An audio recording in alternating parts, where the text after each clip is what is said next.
بسم اللہ الرحمن الرحیم۔ ویورز، آپ نیوز ٹو یو دیکھ رہے ہیں۔ مذاکرات کی جو بین بجائی جا رہی ہے تحریک انصاف کی جانب سے، وہ بھینس کے آگے ہی بین بجانے والی بات ہے، اور اس میں بین بھی تحریک انصاف کے ہاتھ میں ہے اور بھینس والا رول بھی وہ خود ادا کر رہے ہیں۔ وجہ اس کی یہ ہے، پہلے خود مینڈیٹ دیا محمود خان اچکزئی کو، جس کو انہوں نے نام نہاد چیئرمین بنایا ہوا ہے تحریک تحفظ آئین پاکستان کا، کہ آپ سب جماعتوں سے مذاکرات کریں۔ بانی چیئرمین عمران خان نے جیل میں بیٹھ کے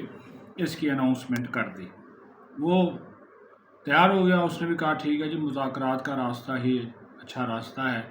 اور یہ بھی اس نے میڈیا سے گفتگو میں کہا کہ سب کو اپنی غلطیاں اور گناہوں کا اعتراف کرنا ہوگا، چاہے وہ جرنیل ہیں، چاہے وہ صحافی ہیں، سول سوسائٹی ہے، سیاستدان ہیں، پارلیمنٹیرین ہیں، عدلیہ ہے، سب کو اپنا اپنا گناہ تسلیم کرنا ہوگا، کیونکہ ماضی میں سب کا کردار جو ہے وہ اتنا اچھا نہیں رہا۔ تو انہوں نے جناب فیصلہ کر لیا کہ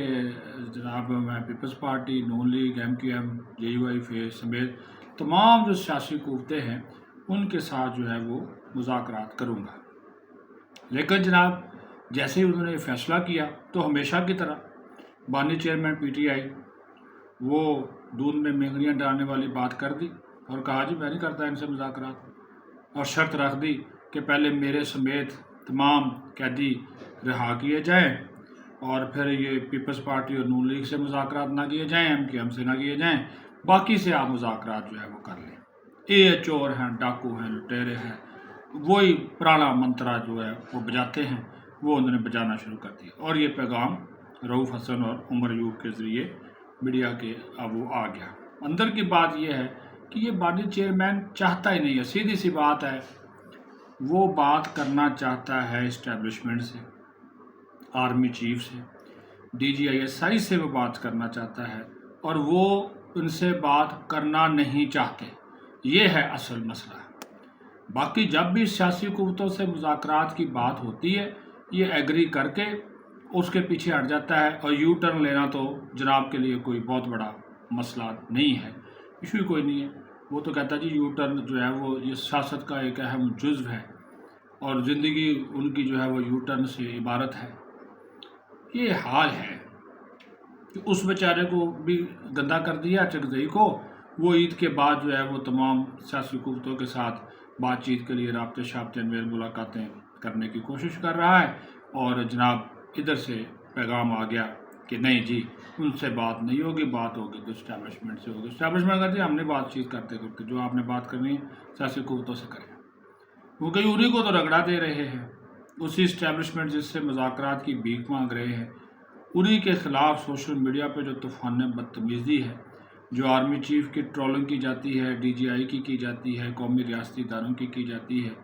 ایون کہ پاک فوج کے جو جوان ہیں، افسران ہیں، ان کے حوالے سے کس قسم کے جو ہے ان کے خیالات ہیں، اظہار ہے، وہ ان کو پتہ نہیں ہے اب یہ لوگ کس طرح کے ہیں کہ خود کو ہی صحیح سمجھتے ہیں کہ ہماری بات مانی جائے، باقی چاہے کوئی ادارہ ہے، کوئی فرد ہے، کوئی شخص ہے، وہ جائے باہر میں، اس کی رائے کی بھی کوئی اہمیت نہیں ہے، اور اس کی باتوں بھی کی جو ہے وہ کوئی اہمیت نہیں ہے۔ جہاں تک بات ہے ججز کے حوالے سے، اس نے کہہ دیا، وہ کوئی سرگودا کے جج صاحب ہیں، انہوں نے بھی خط لکھ دیا، پہلے 6 ججز نے لکھا تھا، وہ معاملہ بھی اب چل رہا ہے۔ لاہور ہائی کورٹ کے چیف جسٹس نے بھی کہہ دیا یہ عدلیہ سے اسٹیبلشمنٹ کا خاتمہ ضروری ہے، دباؤ کا خاتمہ ضروری ہے، اور یہ مرحلہ آہستہ آہستہ ہوگا، ہمیں اس سے نکلنا ہوگا۔ اب پتہ نہیں وہ فیصلے بھی کیے جا رہے ہیں بغیر دباؤ کے کیے جا رہے ہیں، کوئی اسٹیبلشمنٹ کا کوئی نہ مداخلت ہے، نہ کوئی دباؤ ہے، اس کے باوجود ان کو ہی کہا جا رہا جی ان کی بھی ایک عجیب کہانی ہے۔ بات اب جو دوسری طرف آئے، مذاکرات کا سلسلہ، حکومتی حلقوں سے جب بات کی گئی تو حکومت کا بڑا واضح اور دو ٹوک موقف ہے، وہ کہتے ہیں جی ہم بات چیت سے کبھی نہیں گھبرائے، اور حکومت و مذاکرات کا دروازہ بند نہیں کرتی، اور نہ ہم بند کریں گے۔ بات چیت کرنی ہے، پارلیمنٹ کا فورم موجود ہے، پارلیمنٹ کے فورم پہ نہیں کرنی، آپ باہر آ جائیں، باہر پہ کوئی کمیٹی بن جائے، آپ کے لوگوں کو 2-3 لوگ ہو جائیں، ہمارے لوگوں کو ہمارے ہو جائے، حکومت بات چیت کے لیے تیار ہے، ایجنڈا آپ بنا لیں کس ایشو پہ بات کرنی ہے۔ تو یہ ہے، لیکن جو کیسز تحریک انصاف کے خلاف عدالتوں میں چل رہے ہیں، حکومت کا بھی ایک موقف ہے، چاہے وہ 9 مئی کے کیسز ہیں، کرپشن کیسز ہیں، لڑائی مار کٹائی بغاوت کے کیسز ہیں، وہ فیصلہ انہوں نے کہا جی عدالتیں کر دیں، عدالتیں پہلے بھی کر رہی ہیں، عدالتیں فیصلہ کر دیں، جو فیصلہ ہوگا اس کو جو ہے وہ تسلیم کر لیا جائے گا۔ لیکن یہ نہیں ہو سکتا کہ پیش کی شرائط رکھ دی جائیں کہ جی پہلے ہمارے قیدیوں کو رہا کیا جائے، ہمارے لیڈروں کو رہا کیا جائے، ہمارا مینڈیٹ ہمیں واپس کیا جائے، اور اس کے بعد پھر جناب مینڈیٹ واپس کرنے کا تو سیدھا سیدھا مطلب ہے نا کہ ہمیں حکومت میں بٹھاؤ یا نئے انتخابات کرواؤ، اور یہ جو حکومت ہے یہ اپوزیشن میں بیٹھ جائے، یہ ہے جی مینڈیٹ واپس۔ اس کے اوپر حکومت کا موقف ہے کہ بھائی یہ تو نہیں ہو سکتا کہ آپ پیشگی شرائط لگا دیں اور وہ بھی اپنی مرضی کی، کہ ہماری بات تو حکومت نے کہا جی ہمارے تو ویلے میں بان ہی آئی ہوئی کہ وہ جناب ہم ان سے مذاکرات کی تو نہیں، ہم ان سے بھیک مانگ رہے ہیں۔ تو یہ ایک بڑے سینئر رہنما نے کہا کہ یہ تالی دونوں ہاتھوں سے بچتی ہے، جب مذاکرات کی میز پہ بیٹھا جاتا ہے تو چیزوں کو حل کرنے کے لیے، چیزوں کو سیٹل کرنے کے لیے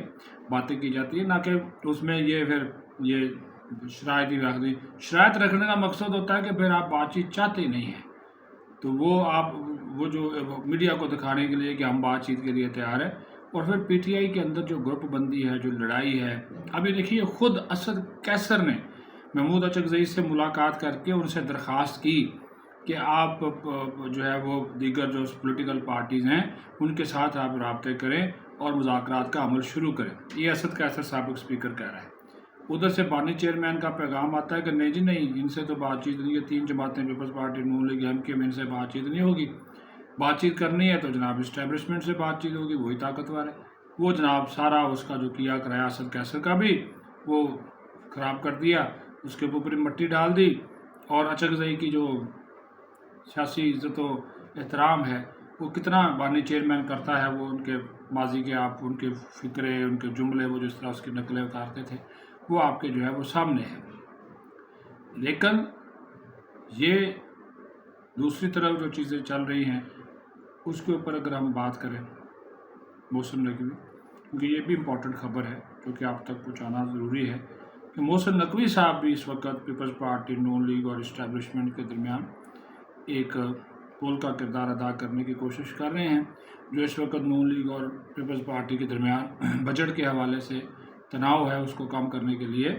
انہوں نے بلاول بھٹو زرداری سے ملاقات کی، مولانا فضل الرحمان سے ملاقات کی، انہوں نے آصف زرداری سے ملاقات کی، وزیر اعظم سے تو وزارت اور کابینہ کا رکن ہے، اس کے بعد وہ لیکن ابھی تک پیپلز پارٹی کیا بلاول بھٹو زرداری پکڑا ہی نہیں دے رہا۔ اب سیدھی سی بات ہے، محسن نقوی وزیر داخلہ ہیں لیکن وہ اسٹیبلشمنٹ کے نمائندہ ہیں اور بااختیار نمائندہ ہیں۔ ان کو یہی میسج دے کر بھیجا گیا کہ مفاہمت کے ساتھ یہ مسئلہ حل ہو بجٹ والا، اور پیپلز پارٹی جو ہے وہ اس بجٹ کی منظوری میں اپنا جو کردار ہے اور تعاون وہ کرے۔ زرداری صاحب اب پتہ نہیں ان کی بات واقعی بلاول بھٹو زرداری نہیں مان رہا، یا پھر بلاول بھٹو واقعی اتنا بااختیار ہے کہ والد کو بائی پاس کیے جا رہا ہے کہ وہ اپنی ضد پہ اڑا ہوا ہے کہ جی وہ اب پتہ چلا وہ پنجاب میں وزارتیں مانگ رہے ہیں، پہلے کہتے ہیں ہم کابینہ میں شامل نہیں ہوں گے، وہ یہ فلاں سیکٹری ہماری مرضی کا لگا دو، فلاں کمشنر ہماری مرضی کا لگا دو، یہ پہلے بھی میں آپ کو باتیں بتا چکا ہوں۔ تو لیکن اب محسن نقوی کو بیچ میں ڈالا گیا تو اس کا کوئی نہ کوئی کٹی کٹا جو ہے وہ نکلے گا، وہ سامنے آ جائے گا کہ اس میں جو ہے وہ کیا پیش رفت جو ہے وہ ہوتی ہے، کیونکہ یہ بھی ایک ایسا مسئلہ ہے جس کی وجہ سے ایک تناؤ سا بنا ہوا ہے، اور شہباز شریف اس سے راضی نہیں ہے۔ انہوں نے کہا جی یہ بلاول بھٹو زرداری کا کوئی طریقہ کار نہیں ہے کہ جب بھی حکومت کوئی اہم بل لاتی ہے یا بجٹ لاتی ہے، یا پی ڈی ایم کی حکومت ہے اس وقت بھی جب بجٹ پیش کیا گیا تھا، اس وقت کا جو بجٹ اس میں بھی ان لوگوں نے یہی کیا تھا، اپنی شرائط منوائی تھی، وہ سلاب زدگان کے نام پہ آپ کو یاد ہوگا۔ تو میاں صاحب کہتے ہیں جی یہ تو سیدھی پھر جو بلیک میلنگ ہے، لیکن وہ چاہتے ہیں کہ بات چیت کے ذریعے اس مسئلے کا جو ہے وہ حل نکل آئے تو اللہ کرے جی جو بھی ہو پاکستان کی بہتری کے لیے ہو، بانی پی ٹی آئی بھی اس ملک کا سوچے۔ ضد اور انا، ہٹ درمی، تکبر، غرور سے کچھ نہیں ملنا۔ حقیقت کو تسلیم کرتے ہوئے بات چیت کی طرف آئیں، بات چیت کریں، بات چیت کے دروازے جو ہیں آپ بھی بند نہ کریں، کیونکہ مسئلے کا حل نکلنا مذاکرات سے ہی ہے، لیکن اس کے لیے سب کو اپنی اپنی انا کی قربانی دینا ہوگی اور لچک کا مظاہرہ کرنا ہوگا۔ پاکستان زندہ باد۔